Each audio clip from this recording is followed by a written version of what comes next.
Olá pessoal, eu sou Hugo de Brito Machado II e esse é mais um vídeo do quadro Direito Tributário nas súmulas do STF e do STJ.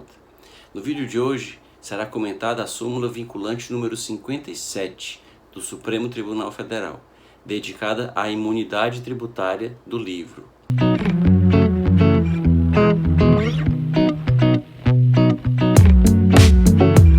De acordo com a súmula vinculante 57, a imunidade tributária constante do artigo 150, inciso 6, letra D do texto constitucional, ela se aplica também à importação e à comercialização de livros eletrônicos, de e-books, e também dos dispositivos, dos e-readers, dos dispositivos usados exclusivamente para a sua leitura, ainda que esses dispositivos tenham funções acessórias. É o caso do Kindle, por exemplo, que basicamente só funciona, só serve para leitura, embora ele tenha um navegador que muito toscamente é possível navegar em outros sites na internet para usá-lo como um navegador, mas essa é uma função absolutamente acessória. Ninguém vai ficar usando o navegador através do Kindle. Se usa o Kindle basicamente para leitura. Então a imunidade, a súmula esclarece, se aplica aos livros eletrônicos e também ao Kindle.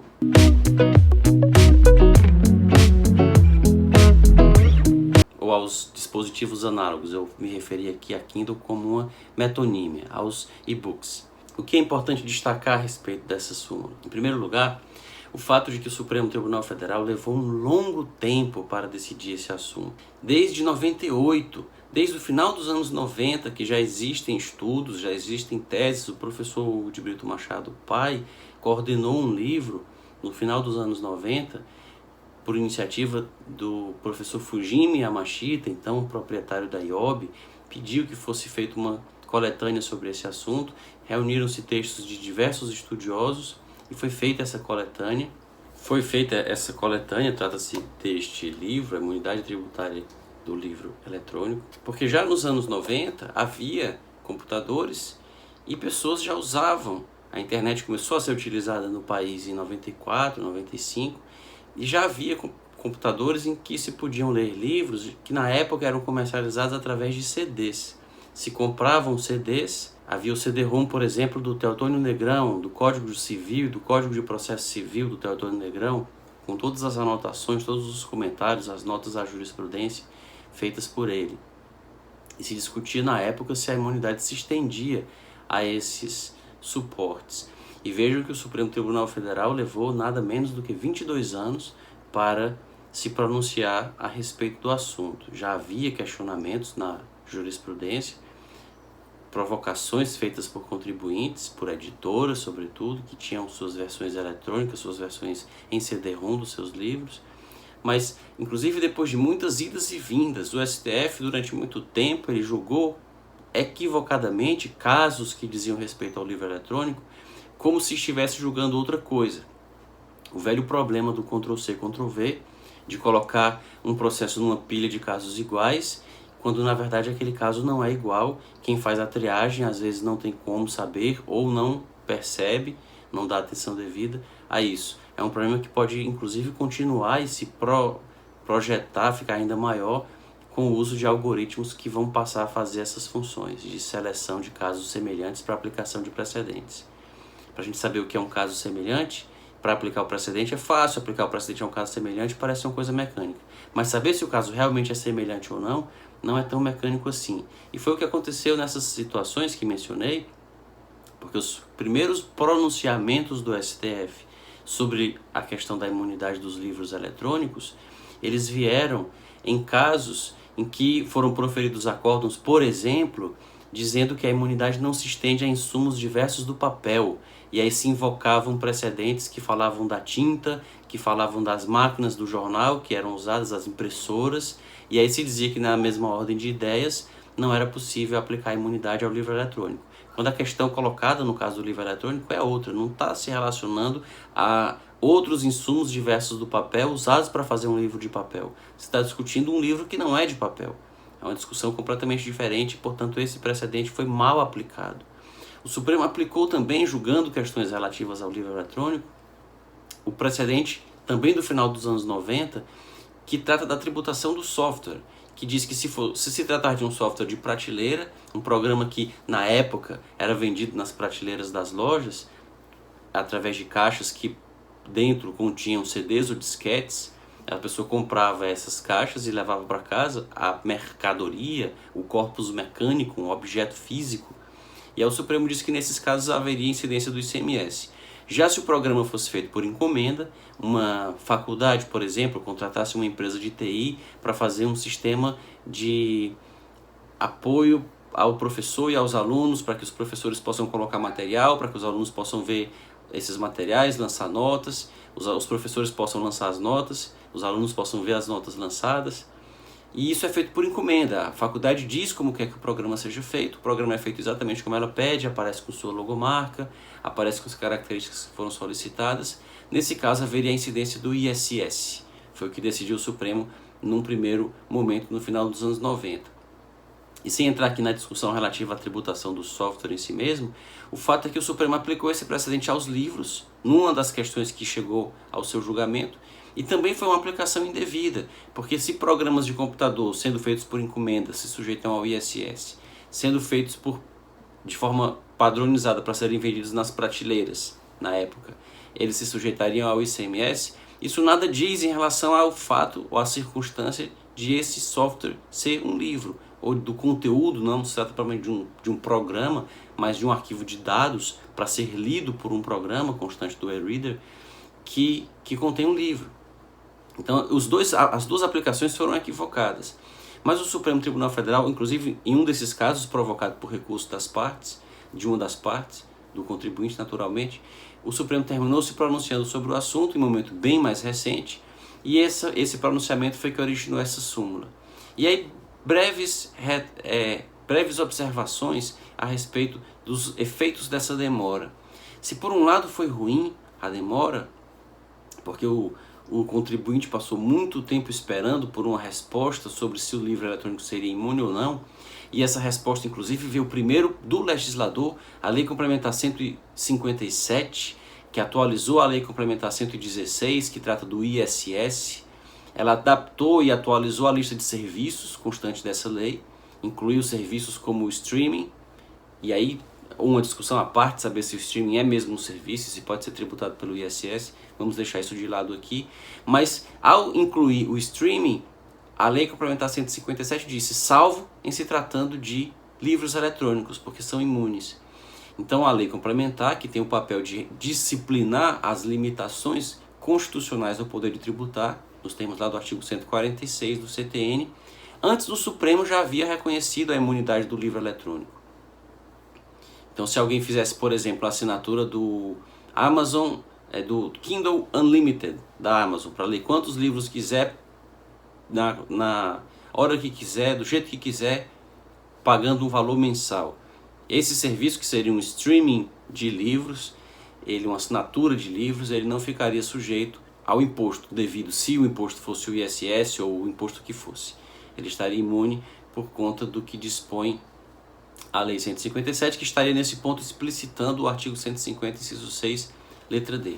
Mas outro aspecto, assim, de um lado foi um aspecto negativo. Toda demora do judiciário na resposta a uma questão que lhe é colocada é negativa, seja qual for a resposta que se dê, seja qual for a questão que se coloque. Se a resposta é necessária, a demora nessa resposta é prejudicial. Mas houve um lado positivo, talvez, nessa demora. É que nos anos 90 havia no senso comum uma compreensão muito mais favorável ao fisco. Não que ela fosse inteiramente favorável ao fisco, não que a maioria das pessoas pensasse favoravelmente ao fisco nos anos 90. Mas nos anos 90 era mais razoável ver um CD-ROM como um objeto diferente de um livro. Nos anos 90 era preciso alguma boa vontade, alguma compreensão mais acentuada do que é um livro, de qual a finalidade dessa imunidade, para se reconhecer a imunidade do livro eletrônico. E, inclusive, se usavam argumentos do tipo: quem tem computador geralmente tem mais capacidade contributiva, os computadores só pessoas muito ricas é que têm, porque eles são muito caros, então para ler o livro no computador são pessoas mais ricas, então seria necessário cobrar o imposto. Esses argumentos eles desapareceram e hoje é muito mais presente no senso comum, na linguagem coloquial, a ideia de que os livros podem ter uma versão eletrônica ou uma versão impressa. Então, hoje em dia é muito mais visível o uso da palavra livro para designar também o e-book. Isso mostra inclusive um aspecto importante, interessante, da evolução no próprio uso das palavras. Às vezes a lei não muda, o que muda é a realidade a qual as palavras que a lei empregou se referem. Então as palavras se referem, por exemplo, a ato obsceno. No Código Penal existe uma disposição referente ao que seria um ato obsceno. A disposição da lei penal não foi alterada, mas alterou-se no contexto da nossa sociedade o que se considera ato obsceno e o que não se considera. Um ato obsceno nos anos 40, talvez não seja mais nos anos 2020, 80 anos depois, talvez eles não sejam mais considerados atos obscenos. E talvez atos que nos anos 40 do século passado fossem normais, hoje nós consideraríamos obscenos, reprováveis. Então o que muda é a realidade a qual aquelas palavras dizem respeito. Não que se mudou o sentido da palavra, o que se mudou foi o que ela designa. Não se alterou o signo, o que se alterou foi a realidade a qual ele remete. E isso aconteceu em relação ao livro, e esse tempo decorrido tornou mais sólida a tese dos contribuintes. Mais sólida a tese de que aquela parte final do artigo 150, inciso 6, letra D, quando ele fala e o papel destinado à sua impressão, nos anos 90 essa expressão era entendida como a prova de que é só o livro de papel. Agora nos anos 20, nós temos nessa expressão apenas uma remissão ao fato de que se o livro for impresso, o papel também é imune. Mas e o papel destinado à sua impressão estaria inclusive confirmando que existem livros que são impressos e outros que não são. O papel destinado à impressão do livro, ou seja, o livro não se confunde com a sua própria impressão. O livro é algo intangível que antecede a impressão. Então, hoje isso fica mais visível para todos e não estava tão visível no final dos anos 90. Então, sob esse aspecto, a demora foi favorável aos contribuintes. Mas, por outro lado, o reconhecimento dessa imunidade veio, e é importante destacar esse aspecto, no momento em que ela já não tem mais tanto sentido assim. Talvez para os e-books e para os e-readers seja importante, porque o mercado editorial passa por uma crise muito forte e os e-books talvez sejam o meio de as editoras conseguirem um fôlego maior e ter uma sobrevida, como aconteceu com as músicas ou como com os artistas. Houve uma transformação profunda no mercado da música, mas a música não acabou, muito pelo contrário. Com o streaming, as pessoas escutam muito mais música do que escutavam antes, e de algum modo, não digo que se resolveu, mas se minimizou bastante o problema da pirataria. Quando nós saímos de uma época em que as pessoas compravam CDs, e essa compra remunerava gravadoras e remunerava artistas. Então as pessoas compravam CDs, compravam LPs, depois compravam CDs. E quando elas passaram a fazer download dessas músicas, proliferou-se o download ilegal e proliferou-se também os sistemas, as plataformas de compartilhamento de arquivos, como o Emule, por exemplo. Então as pessoas tinham o seu computador com um programa desses, com essa plataforma de compartilhamento de arquivos, se selecionava uma pasta do computador para ser compartilhada com o mundo, e tudo que se colocasse ali, qualquer pessoa da internet poderia pegar, e vice-versa, e a pessoa também poderia colher arquivos de quaisquer outros. Então as pessoas passaram a compartilhar músicas e não comprar mais músicas. Isso levou a um declínio na receita das gravadoras e dos artistas. Com o surgimento do streaming, as pessoas passam a assinar o Spotify, assinar a Deezer, assinar a Apple Music, para não ter que ver os anúncios, para poder baixar as músicas e ficar com as músicas no celular, mesmo quando ele estiver offline, durante um voo, ou quando não tiver com acesso à internet. E elas pagam o valor mensal, que não é significativo, para ter tudo isso à sua disposição. É melhor do que ficar procurando música pirata, correndo o risco de ter vírus, encontrar um vírus no computador, etc. Então o serviço de streaming terminou fazendo com que os artistas voltassem a ter uma remuneração mais expressiva. Talvez o mesmo possa acontecer com os livros. Para isso é importante que se use a plataforma eletrônica, que se facilite a venda de e-books para que os livros possam concorrer com a pirataria. O mercado editorial livreiro possa concorrer com a pirataria, e para isso o reconhecimento da imunidade é relevante, é importante. E nesse aspecto o atraso do STF foi ruim, foi prejudicial. Mas é importante lembrarmos e encerrarmos esse vídeo com essa remissão. Para que serve essa imunidade? A finalidade dela, isso está mencionado já num vídeo do quadro Dissecando o CTN, dedicado ao artigo 9º do CTN, que reproduz o 150 da Constituição de hoje, quando se comenta o inciso correspondente à imunidade dos livros. A finalidade da imunidade dos livros não é baratear os livros. Isso até pode ser um bom efeito colateral, mas a finalidade é evitar que o tributo seja usado como instrumento de censura, como ferramenta de censura. E essa remissão e o papel destinado à sua impressão, ela foi colocada na Constituição de 46 e a partir de então foi repetida nas que se sucederam, porque na ditadura de Getúlio Vargas, do Estado Novo, nos anos 30 e até 1945, havia uma censura indireta, tributária aos jornais. Havia uma tributação muito elevada do papel jornalístico e com isso se conseguiu perseguir e fechar alguns jornais, sobretudo os de menor expressão econômica, que eram os que mais faziam oposição ao governo. Então, para evitar essa manobra, quem explica isso é Arielmo Baleiro, no seu Limitações Constitucionais ao Poder de Tributar, e Baleiro foi constituinte em 46.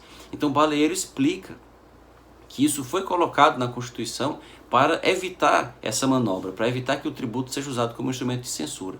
Por isso que é imune o livro, o jornal e o periódico, as revistas, e é imune também o papel destinado à sua impressão. A mesma lógica se aplica, portanto, ao Kindle, embora no mundo de hoje, no mundo em que nós temos a internet, seja um pouco anacrônico achar que através do tributo se impediria a divulgação das ideias. A pessoa abre uma conta no Twitter, abre um blog, usa uma rede social e divulga o que quiser, fala o que quiser, sem precisar de vender o objeto que levaria a informação, vender o jornal, por exemplo, ou ter publicidade que sustente o jornal para ser tributada e a tributação inviabilizar esse jornal. Então, na internet, tudo tem se modificado, inclusive isso. Mas isso não é motivo para que não se reconheça a imunidade do livro eletrônico.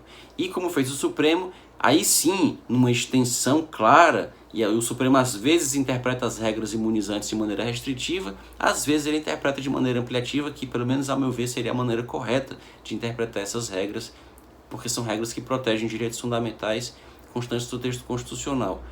Mas o Supremo, nesse caso, deu uma interpretação ampliativa porque reconheceu a imunidade também aos e-readers. Então seria o equivalente eletrônico do papel. Se imuniza não só o arquivo digital com o livro, mas se imuniza também o suporte físico no qual aquele livro será lido, que é o Kindle, que é o Kobo, enfim, o dispositivo que for que se utilizar para a leitura. Se tiver gostado desse vídeo, não se esqueça de curti-lo, de se inscrever no canal para acompanhar os próximos e de deixar na caixa de comentários o que pensa dessa e de outras questões relacionadas aos precedentes em matéria tributária. Até um próximo vídeo.